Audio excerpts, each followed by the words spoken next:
Hello, everybody. Welcome back to yet another episode of MattTheBat's Batshit Shit Show. Yes, I'm out of the studio today, and I'm in my humble bat abode. Isn't it beautiful in here? The room looks gorgeous. I've been working on it a lot lately.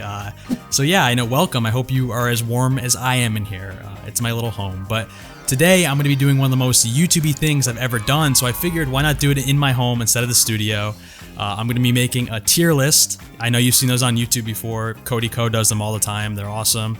And I'm going to be ranking every single Green Day album. You know, I'm no Anthony Fantano. I'm just a guy who's loved them just absolutely forever, literally forever, for most of my life. So, you know, this ranking might be a little bit biased, but we're just gonna do it. And with me, I have two other pretty big fans of Green Day. Joining me to help rank these albums are Cami's Playlist. She's an awesome YouTuber. She's originally from Brazil. Hi. And she has a really cool channel where she talks about music and all sorts of things. What's up, Cami? Thanks for coming. Thank you. I love Green Day. They're one of my favorite bands, so I'm pretty excited.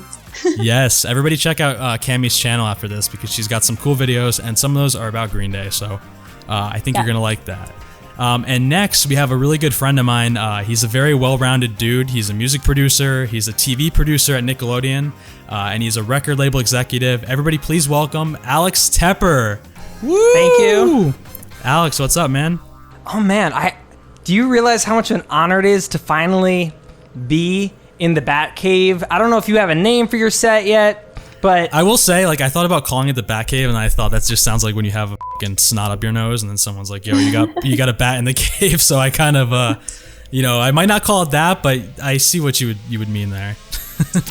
The top tier on this ranking is God tier, and that's gonna be the tier where we only have one. Only one fits in that spot. There's only one God tier Green Day album that's up to Cami and Alex and myself. Oh, okay. Yep. So there's only one there. That's what gets a little tricky about it. And then S is like super superb, and then the regular ratings below, which are like A, B, C, D. D being the worst one. So there might be a few that fall in that category for me, but I want to say I love Green Day nevertheless. And you know, this is my honest opinion. So you guys ready to do this? Yes. ready. Their most recent album, which came out last year, 2020, the worst year of our lives, was Father of All Motherfuckers. What do you guys think about this album? Anyone have any thoughts off the bat? I'll start with the preface that, like, I think I'm like morally and ethically against like negative music criticism. Like, it's something like as they're going out, so I know, you know, I'll say that when I first listened to it, I was really turned off by the production. It was very like of a modern pop radio style. And it took me a little while, like honestly, like listening back this week in preparation for this, it was like, oh, I can hear the songs. Like, I can hear the songs through the production now. The production got in the way of the songs. Yeah, and that's why I kind of really wanted to have you on here, because you have a perspective which I don't have. Like, and even Cami does as well, because Cami is like a very, you know, music connoisseur, and for me, I'm just kind of like a listener. So like when I hear this music, I have like a kind of different opinion on it, because I don't really take into a lot of those things. But what I do take into account is kind of the history behind things. So like for me, I'm really into music history, and when I think about this album, I think about, all right, 2020, I was really expecting an album that was going to be huge. I was going to blow whatever's going on out of the fucking water. Like, you know, after 9/11, we got American Idiot, and we'll talk about that later. But with this album and everything going on in 2020 with, you know, Donald Trump being president and the reaction to that, it was like all those things to me like were kind of bubbling up to make the best Green Day album yet. And I was kind of bummed when I heard this. It felt like a lot of their side projects, honestly. Like, I don't know if you guys have heard Foxborough Hot Tubs or The Long Shot or anything like that. Super but like good. Great. Yeah, Foxborough Hot Tubs is awesome. I should have put them on here, but it felt like Billy Joe was like, listen, everybody, I made these albums. They're super fun. They're not like Green Day. Let's try this style, which is like a lot of that 50s rock type stuff and like clapping, like, whoa. And it's just like, to me, it felt felt strange. I don't know. It didn't One more feel time. right. Yeah, right. But do you know what I mean though? No, I honestly don't like this one. Like compared to some other albums, I wouldn't say it's the worst, but it's really far from being one of the best, for example. When you think about Green Day, like in this being the most recent one, it just feels like they were kind of, you know, like they don't care anymore, or like they had their peak already. And then at this point, it's just like something very basic, you know? Right. They don't have much to rebel against at this point. And that's the thing that's weird to me is like the album is so rebellious, and like that's my 2 cents in the album, and I give it a D. I'm just gonna say it. A D? Oh my God. I'm sorry, but you know what? I have a lot of hope for them. I gave it a C because like it's not a good album, and it's far from being one of my favorite Green Day albums, but it's an album that if it's playing or something like that, I got the CG. It's a B. Like a B? It's a B. Oh my God. It's a B. Wow. It's a B. Okay. The truth is, it's like immaculately constructed. They're like, his songwriting acumen is like fucking ridiculous and just better than everyone else. For me anyway, seeing them kind of go backwards in a way kind of makes me feel a little weird. I don't know. That's my 2 cents. Yeah. I respect your opinion, but that's my 2 cents. Take it or leave it. The next album in the chart is Revolution Radio, which came out in 2016.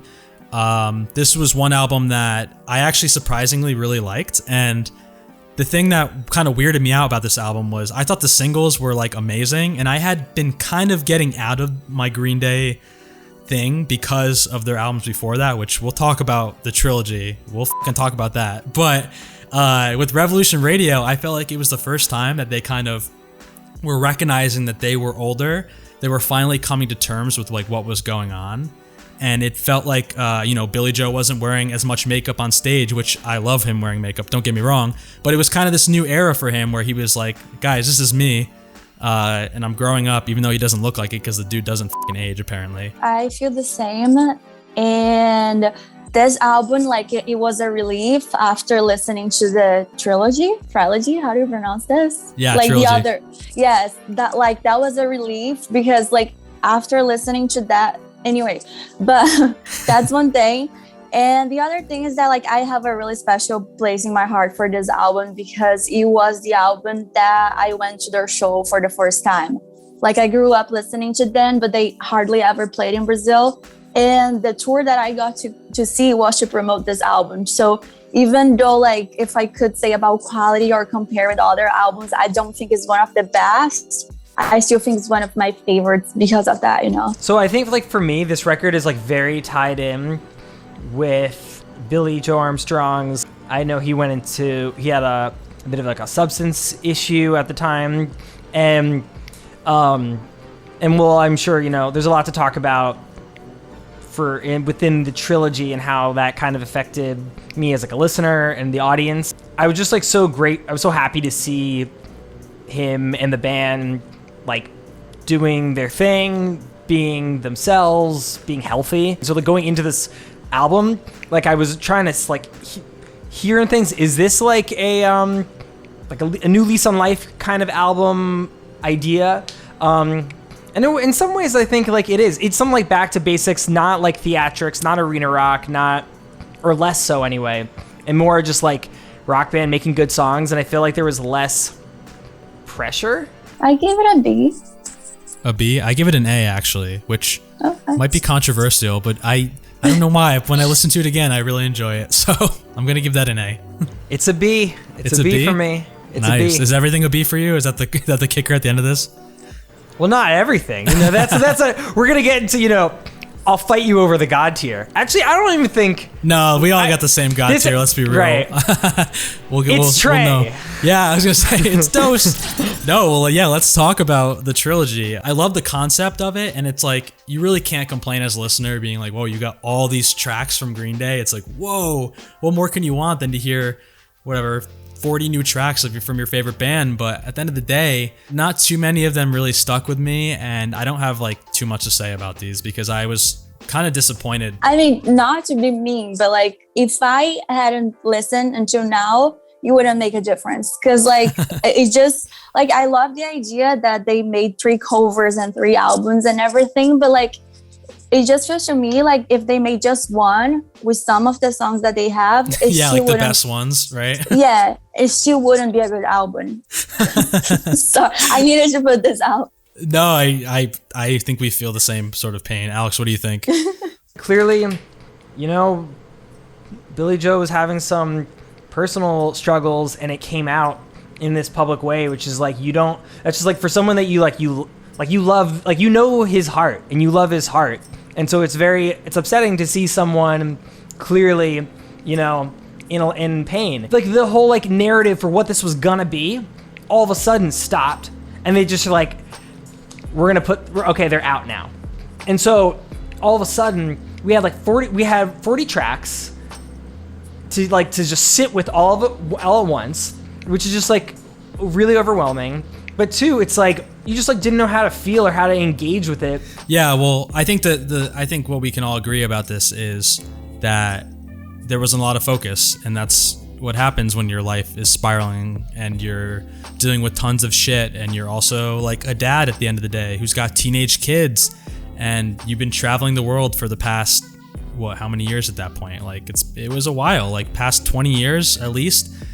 So like, I mean, it catches up with somebody, and yeah, as you said, like the tender-heartedness of Billy Joe is what really upsets me about this era of everything. So yeah, it is kind of like an open diary in a sense, which is really something that I never thought about. And when you view it like that, I guess it kind of just holds a place for history of them, which is really interesting. Like, I think at the end, I viewed it as a mix between like a diary and like Shenanigans Part 2. All right, so for me, this is how I'm gonna do these things. All right, I think Uno is the best, just because I feel like that has the most tracks that I like. I think that Dose is the second best. I think that Tre is the worst. Matt, I'm stopping you. You know, I'm gonna try and I'm putting this out in the world. I'm trying to train you. Why must we speak in these negative terms? The worst. The Least worst good. of a band that I love Matt. is Yeah. pretty good. So put it in that context for people who may be receiving this out of context. You see? So I should put this as God tier. I should put Tre as God tier, is what you're telling me. We just need to like create 5 tiers of God tier. You see what I'm saying? Hey, that's what I would do, but you know what? I got to be honest. Not everything's a winner, especially when you make this much music over that much amount of time. I mean, that is a feat in itself. They have made so many good stuff that it's okay that they made something bad. You know, like I'm down to pretend that those albums doesn't exist if everyone is. So, I'm gonna give Uno a C because it was creative, right? Like the whole idea is pretty nice, and like even though the music is really bad, I think it's really iconic, the cover art and everything. So I'm gonna give them a C just for that. And then the other two is gonna be a G. The best song of the trilogy is in Dose, Lazy Bones, I gotta say. No, not at all. No, I like that song. It's the only album I couldn't like a single song. Oh, got him. See, I'm a true punk rebel here, in like the true Green Day sense. Don't tell me you're giving it an A. Okay. Oh my God, dude. Hold on. Are you gonna listen? Are you gonna even listen? I'll listen. Wait, All what? Are you gonna Let's even hear it. listen? Let's hear it. Okay. Uno and Tre are B's. I gave Dose an A. You know what? I had a good time listening to today, and there's like a lot of serious musical. The man's deranged. I'm just kidding. No. It's called educated. It's called learned. I could spot things. It's just, perfect palette. You just like Mike Dirnt the best. That's what it was. Fun fact for you guys: Tre was at my college graduation, and his daughter was sitting right next to me in the crowd. We were in the same grade. I used to see her all the time at school, and I didn't actually talk to her, but she was sitting right next to me, and I should have, because I was in line with her for like 3 hours and then sitting with her for like ever. And my buddy was talking with her. He just met her in the seat, and I wanted to introduce myself, but the problem was that when I was in middle school, when I made my Facebook, I tried to add all the Green Day kids on there, and I added her when I was in like 8th grade on Facebook, and then she didn't add me back, and then in college she added me, and I was like, or said she accepted my friend request, and I'm like, damn, that's been sitting in the friend request for like 10 years at least. Like, it's crazy. Like, it was nuts. And then yeah, I didn't talk to her, but when she went up on stage, she went up right before me, because I guess it was like in the order of that you were sitting. And I was up on stage and I heard Tre yell, "Ramona!" from the crowd. And I was like, oh my God, I'm about to walk across stage, about to see me walk across stage. And like, it's funny because I've always seen him on a stage and now he's going to see me on a stage. And it was just like a kind of cool moment for me. And you guys are the same, really, he and you. Yeah, pretty much. Yeah. Yeah. Same legacy, right? Let's go back to another time, 2009. It was a great year. I was 13 years old. I think I was in 8th grade at the time, and 21st Century Breakdown came out, and that was the first Green Day show I'd ever seen, and that was a huge deal for me because for the past like 6 years before that, Green Day was my life, literally was my entire life. So when I saw them up in Hartford, Connecticut with a friend, and it blew my fucking mind. I could not believe my eyes. I was shocked. I was emotional. I was confused because I was like, how are they real people? And I get to see them on stage. Was I in the very back? Yeah, I was. Could I see? Not really. But you know what? I was there, and this album was a huge deal for me. What are you guys' thoughts on this album? Yeah, like that's the same thing. I started listening to Green Day when I was a kid, but like when this album came out, I kind of had an idea better. So I already had a taste, the music that I like. And when this came out, it was like something huge. Like to me, it's not only one of their best albums, but also it was like when I started to understand things a little bit more. Totally, because you were able to figure out what you liked and what you didn't like in music. It wasn't just shit you had no control over hearing. At this point, you might have had in iTunes or LimeWire or whatever. Exactly. And you got to finally choose what you wanted that wasn't like the CD that was sitting dusty in your kitchen, like Norah Jones CD that your mom was listening to or something. Like it was like something. Shots fired, Norah Jones. No, I love Norah Jones. Do not get me wrong. Okay. And also Norah Jones did an album with Billy Joe, so that's a pretty weird coincidence. But no, I love Norah Jones. My mom listens to her all the time, so no hate on Norah. She'll love that. I mean, okay, they were, open about like this is like a punk rock, pop punk rock opera, and obviously, like it's like you put it next to all the great rock operas in whether it's The Wall or Tommy, and this is to me is like 100% it's quadrophenia. It's their quadrophenia, and like I feel like they were making this with that in mind the entire time, because it's like, what do you do when after you're the biggest band in the world? Yeah, it's like it answers that question a little bit. It's still like an extension of it's the afterglow. Well, what's interesting about this album is a lot of the songs, apparently there was like, I don't know how many songs, like 50 songs that they wrote or something, which is crazy. And most of them were written on piano, which is really interesting. And I think Billy Joe said that this was kind of like, this was the time where he was coming to the realization that he's middle-aged, and like these were kind of him growing up. Like, how can I write a piano ballad? Like, they just did this, as you said, this rock opera, and they kind of wanted to sit down and write something a little more gentle that still had its rock core. And it's hard to say that when you think about songs like Know Your Enemy, which to me is like one of the worst songs, I think, on this album, and Cami's face. Really? The reason why, I just think it was, when it came out, I was really turned off by it just because I thought it was really corny, and like it sounds too hard, like it's trying to be like an anthem. And it's not. It's too like. But I will say I love so many songs in this album. Last Night on Earth I think is one of the most beautiful Green Day songs ever written. It's like the best ballad that they have, in my opinion. And my opinion is that I give this album a whopping S. Yep, this is an S for me. Yeah, I'll give an S too. This album is like low-key feels like it's like a part 2 of American Idiot. Not as good as American Idiot would be, but like it feels like that. And also, like, to me as a teenager, that album was a reference for a lot of things, like style reference and music reference, music video. So it's an S. I'm giving this an A. Nice. Alex. See, it's like my like emotional dynamic range. Like, maybe I just don't have emotions. Maybe I just live life right here all the time. With that, let's go back 5 years earlier. It's 2004, American Idiot. And this album is really, truly, when I think about albums that I've listened to the most times ever, this is the album that I've listened to the most in my entire life.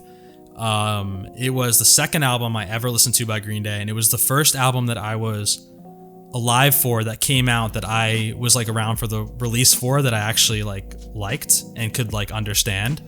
And this album introduced me to so many different things. Sex, drugs, and rock and roll is the main things that introduced me to.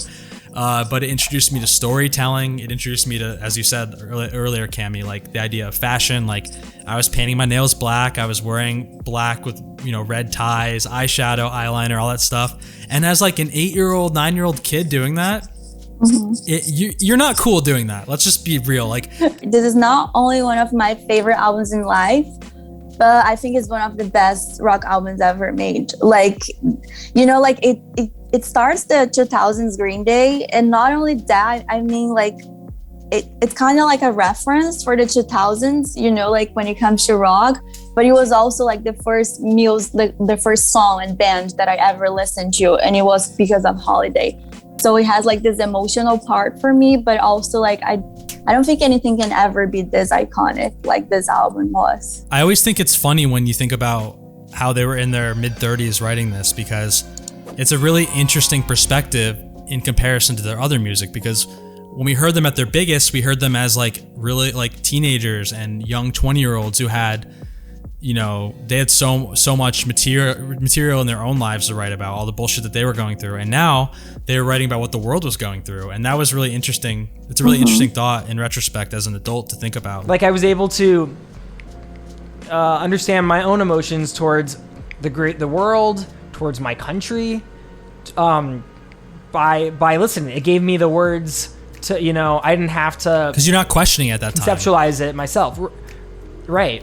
Maybe you are, but as like a teenager, you're not thinking of why you need to question these things. Why are we questioning, the idea of why are we questioning the president? But for me personally, I was too young to really know about anything politically. So like, I didn't even think about this or that. Like, I didn't really know what was going on. So like, hearing this was just more of a reason for me to be like an individual, is what I got out of it. Like, how can I be a person who doesn't with what people think? How can I stand up to how people think about me, and like how I can be myself, and how I can do these things that I love to do and not feel judged by it? Like, how can I dress the way I want to dress? How can I, read between the lines, bitches? Like, how can I do that without like, I don't know. This album just taught me to be myself, I felt like, because I resonated with the ideas of like, fuck your teachers, fuck your parents, like all these different things was really appealing to me back then, because I was just like an angsty little kid. When's the last time the biggest song in the world, the biggest band in the world were like, nothing against, like I still like love like pop music, and like music is, in some ways better than it has ever been. Yeah, when was it a rock band? Yeah. But I mean, there's a rock band, but also just like there was like a moral value, like substance there that was like at the forefront. It was like the content. Protest art is still, and protest music is still like very prevalent, but everything is so divided. You could never have the biggest band in the world have like that message, because now like 50% of people are going to be like, no, that. Yeah, that's true. But for me, I mean, guys, this has got to be a God tier. This is the God tier for me. I think you could have guessed. Oh, no. No, not for you? Oh man, this really gets interesting. Oh, we're an hour into this shit, and we're about to fight about American Idiot. Let's go. I got my beer ready. I'm not fighting about American Idiot. It's just that's a super. That's an S. I think this is like maybe like our slight age gap. Any older than me wouldn't argue with me for like a second. Really? For like 1000%. Did you guys know this album almost didn't happen? For a couple of reasons, right? Like, didn't they like somebody break in and steal some shit? And it was yes, I'm obsessed with this story, because like not only American Idiot was born because of that, but also they started their side band, like their secret band. I don't know if you guys know The Network. The Network? Yeah. Yes. Yeah, and it was all because of that. So like the fact that this is like pretty much an album that was made by accident, like it's just brilliant. So if we go back a couple of years, we have Shenanigans, which apparently I forgot to put on this list. I'm just going to fake it. Honestly, I don't have much to say about this album. I think it's very scattered. I am shocked that they went from this to American Idiot. That seems like the most amazing, incredible jump I've ever thought about. I do know that I got this for my 10th birthday from my friend Tristan. Scumbag was my favorite song, and I would always sing it, and my mom would get pissed, like, don't say that, it's not nice to say. So thank you, Tristan, for getting this album back in the day. But when I listen to it now, it's just a little goofy. I don't know what I keep forgetting this album exists. Honestly, I'm not even. Guys, it's a B-sides album. I was gonna say actually? that. Yeah, it's not a formal record. I don't know. Is this the Uno Dos Tre of the early 2000s? I don't know. Yeah, my thing is that it's not a very remarkable album, but I don't think it was the intention though. I think it feels to me that is the kind of thing we have those songs, we should release because that's how it feels. It might not be it, but it was B-sides. It was also you have to think it was a slightly different side of them. They had it, and so and that's why they do B-sides, right? It's another way, thing you can sell and make money. There's a commercial reason for it, but also it is an opportunity to show they did an instrumental for the first time. They start to show that that 50s Buddy Holly style, that you'd see them lean more into with Foxborough Hot Tubs and stuff like that. I think the way they did the Ramones cover or Don't Want to Fall in Love, it's all hinting at it's another side of his songwriting for the first time, kind of showing that. I'll give Shenanigans a B. Me too. It's a B for me too. Yeah, no, so with Warning, which came out 2 years prior to this, I think that's where they really started experimenting and getting into folky type music, because you hear some harmonicas and shit in there. You hear some jangly songs, a little bit goofy, funny. I don't know. It's kind of cool. And word on the street is that Billy Joe really wants to re-record this album. I don't know where I saw this. This might have been a fake source. I think he wants to record Warning as a whole again. I think he thinks it was an underrated album from them. It is. And I like this album. Yeah, what do you guys think? To me, the album is interesting because it starts the 2000s Green Day era, let's put it that way, because before it was very that sound, the 90s, and it feels to me by Warning they started to be a little bit more, I don't know, dynamic or just change things a little bit. So that's it. And also I feel it's very light. It's one of their lightest album somehow. So it's the kind of album that I would recommend to someone that doesn't listen to Green Day. Yeah, because they're not, because if I start by, I don't know, some of the 90s albums or by even American Idiot, it's gonna be overwhelming. They're not gonna like it. So if I'm gonna introduce them, I would start with this one. It's not wow, what an album, but it is pretty good and it's very light. So yeah, so I give Warning a B. I don't know about you guys. I give it an A. You give it an A. Yeah, it's my first A. We're in agreement. I think really? the first time. No. Oh my god, finally. This was such a bridge to what would come, but it still had its foot in what was before. So I still felt there's still an arm reached out, holding the hand of Insomniac, which is still holding the hand of Nimrod, which is still holding the hand of Dookie. Let's talk about Nimrod. Woo! When you say woo, I know why, because this is also one of my favorite albums, and everybody I know has the best things to say about Nimrod. It's just one of those albums. And what's really interesting about this album, for me anyway, I think this is interesting, is it was kind of this mix of really different tracks. And essentially, I think the idea was that they were supposed to be standalone tracks rather than a concise album, which is pretty interesting to do. But for some reason, this album feels concise to me. When I think about Nimrod, I have such a vivid picture of the album in my head and such an idea of the vibe I feel when I feel it. But in reality, the tracks are entirely different. When you think about how the tracks are different, you think about King for a Day, and that song is the most different song we've ever heard from Green Day in a weird way, right? With all the horns and everything, especially at that time. And then Good Riddance, which is one of the biggest songs from the album and is still this day is a song about, I mean, weirdly, it's a celebration song, but or a graduation song or something, even though it's quite the opposite in its meaning. And then you have a song like Take Back, which is just the most insane, not metal, but like, yeah, take back. And it's just like the most insane shit. And like you have those three songs next to each other. And I think that's the perfect like microcosm of the album as a whole. This is my favorite Green Day album for like, it's also like my most personal one. Sounds like the God tier. I was in the 4th grade and I was going in, I had heard a song. I'm like, what was that? I need to find that. I go to Tower Records with my dad and I'm like going through, I look through the back and I'm like, it's Good Riddance. That's like Time of Your Life. That sounds familiar. And like I go home, play the song. I'm like, that's not it.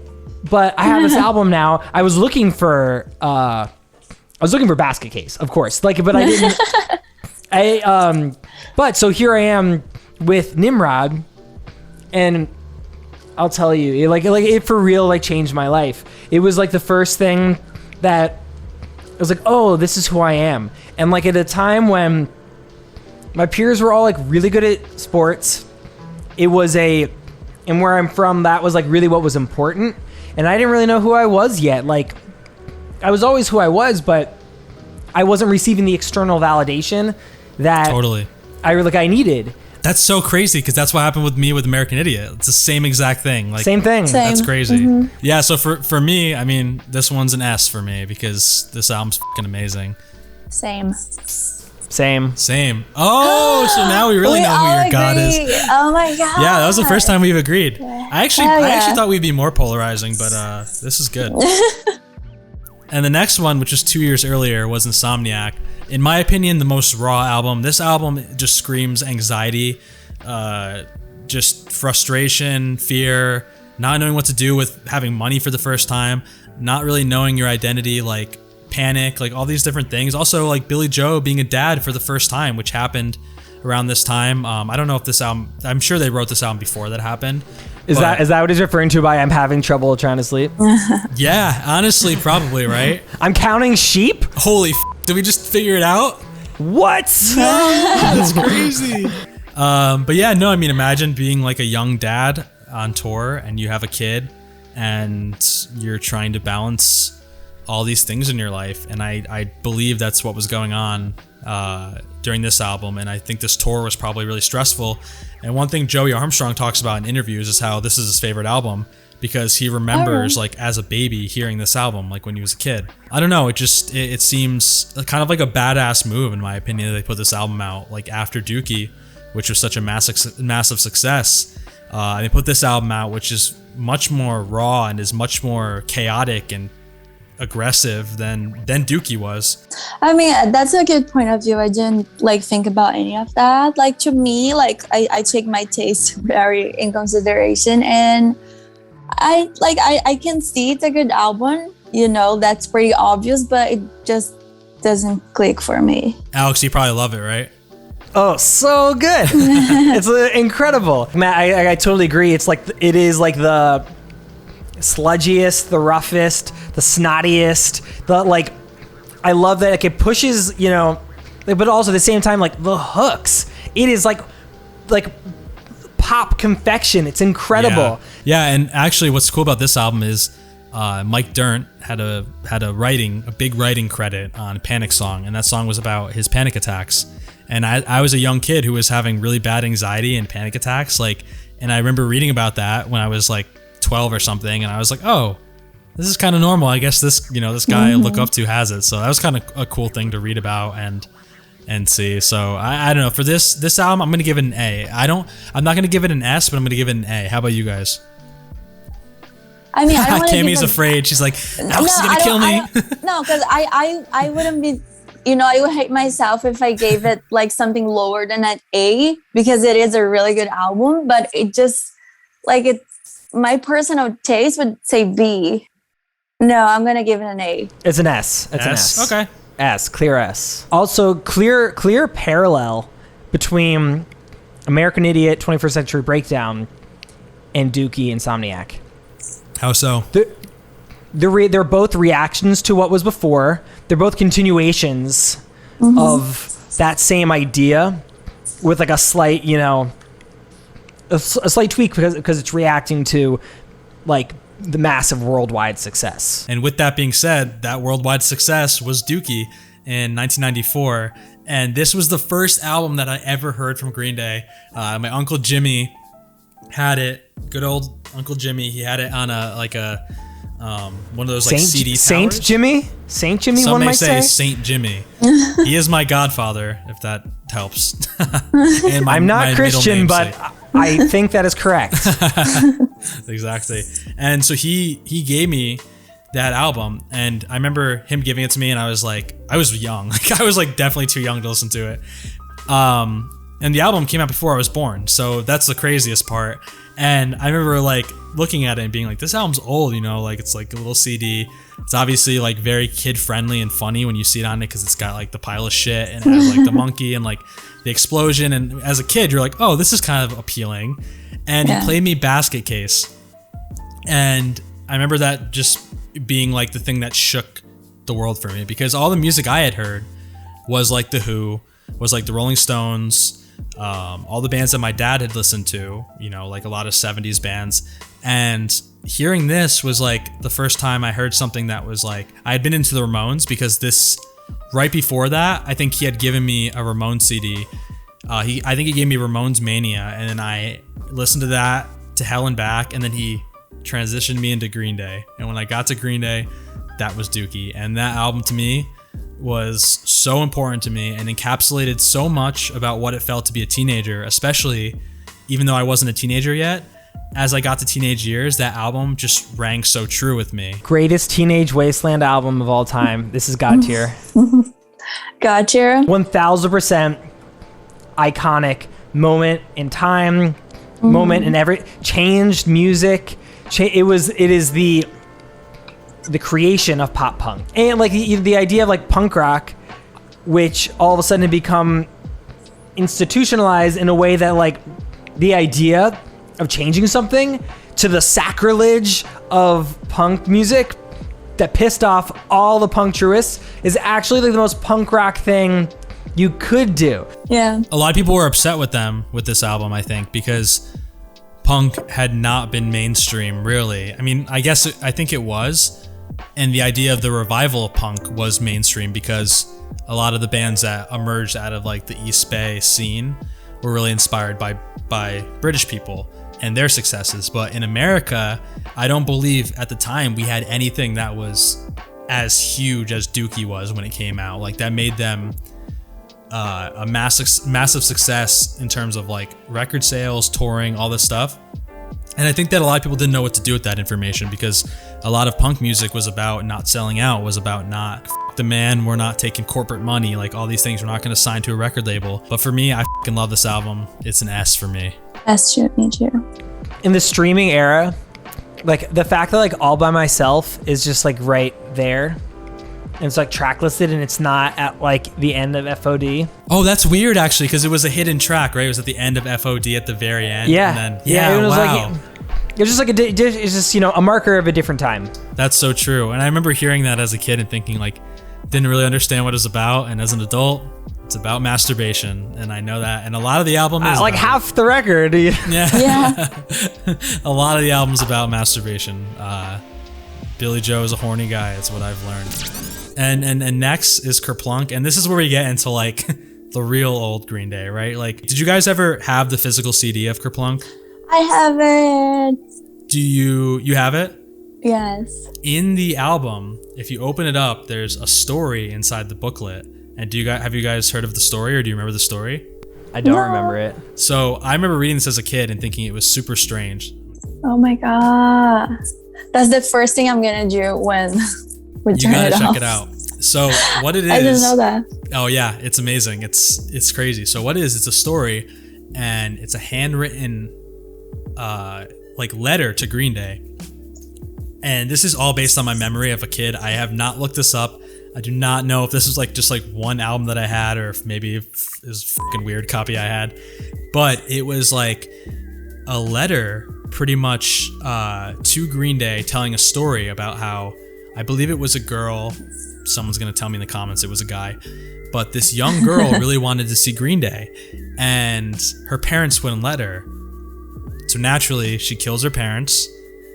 She talks graphically about chopping their body up, and she feeds them to the dog so she can go see Green Day. And when I was a kid, I thought it was a real story, and it scared the living out of me. It scared the out of me reading that as a kid. I could not even. It blew my mind. Yeah, that was a crazy thing to read as a kid. And I don't know. I give this album a B. Same, it's a B for me. Like a lot of people I know says that it's kind of like a rare album. I don't know, but most people I know they have like some strong feelings for this album, but it never really made anything for me. Like I like it, but that's it. I say it's an A because just it's an iconic moment in time. This was a time where they were still transitioning from Sweet Children. So there's a lot on this album that was new, and in fact, this was the first album that Tre Cool played on, which a lot of people don't know, but it's so evident when you listen to Smooth, because it's like you hear this old drummer who I think he left for college, which is hilarious. Idiot. He made the right decision because he's like, his parents are probably like, you're gonna hang out with these losers, go nowhere, and look what happened. But I'm sure he gets a couple bucks here and there from them, royalty wise. But yeah, that Kerplunk's a B for me. And let's talk about the last album, which was the first Green Day album, 1991, which it was the transition from Sweet Children into Green Day.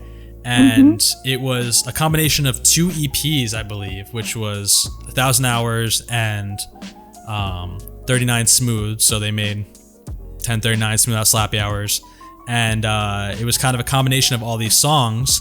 And it's super raw. Billy Joe sounds so fucking young in it. And Cami, I saw that you posted on your story when you were re-listening to it, and you liked it, right? No, yeah, like I never, like Green Day has always been one of my favorite bands, but I never stopped to listen to the entire albums. And it's really interesting. At first, I wasn't expecting the album to be that good because it's the first one. I don't know. There's something like adorable about it. And you gotta think like they were probably, like 15, 16 when they were writing some of these songs. And like the lyrics are very like love songy or like my teacher, yada yada, but like it's so real and so raw, and that's why this album is actually one of my favorite albums because of that. And it's always been, even though Tre isn't in it, and you could hear a lot of sloppy drumming in it, to be honest, but like it adds to it, right? Yeah, and I love that the production is not that clear, right? You know, it's rough. So it feels really good to listen to. I don't know, it feels like something really rare for some reason. Totally. So I was surprised. If it wasn't for this video, I probably would take longer to listen to it, and I regret it because it's a really good album. Seeing what they were able to create then, and how it so clearly does connect the inevitability of what came after.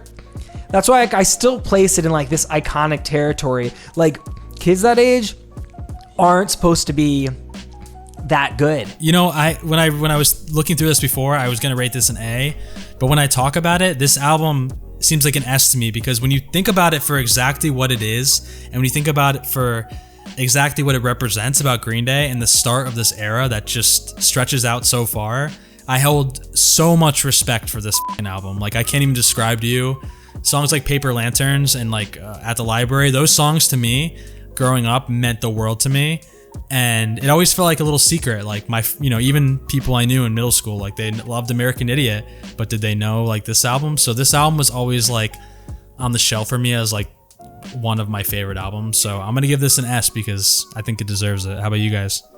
I'm giving it an S because, like, even being a fan, I never really listened to it until now, and I was surprised. And there's just so much history behind, so I really think that people should give it a try because it's really, it's kind of cute somehow. I'm gonna give this an A. Hey, cool. I'm giving it an A. Well, that concludes it. I mean, we have all of our rankings here. This will be cut down, but guys, we talked about this for 2 hours, so make sure that you subscribe to both Alex and Cami. They're both incredible, and they both make amazing stuff. Do you guys have anything you want to plug before we dip out of here? No, I was gonna say that we can clearly see that I really have a really good music taste, but I don't. Well, then subscribe, right? Cami's playlist is her YouTube channel. Yes. I'm a huge fan of it. I think she's awesome, and she's got some great commentary. That's true. Just kidding. Alex, if you want to shout out anything. Yeah, I'd love if you want to check out my record label, No One Thing Records. We are brand new, but have one artist that I'm working with that I can't announce quite yet. A lot of stuff is going to be releasing this fall, so check that out. Another artist, also can't announce it yet, but that's going to come. That's going to come out. That single is going to come out in about a month. But No One Thing Records, check it out. And I'm also going to be releasing a whole lot of music under my own moniker, Here Comes Brooklyn, in the next, probably after that. So fall. Both of you guys are great. Thank you so much for coming on. I'm MattTheBat from MattTheBat's Batshit Shit Show, and this was another episode. Make sure to like and subscribe. There are going to be many more episodes coming up, a couple new sets and all that stuff. And yeah, thank you very much. Oh, make sure to tune in next week, or else. Or else. You guys say or else now. Ready? Or else. Is this in 3D now? You say or else. Ready? We or have else. to go together. Yeah, do it. 1, 2, 3. Or else. Or else. Nice. Was it good?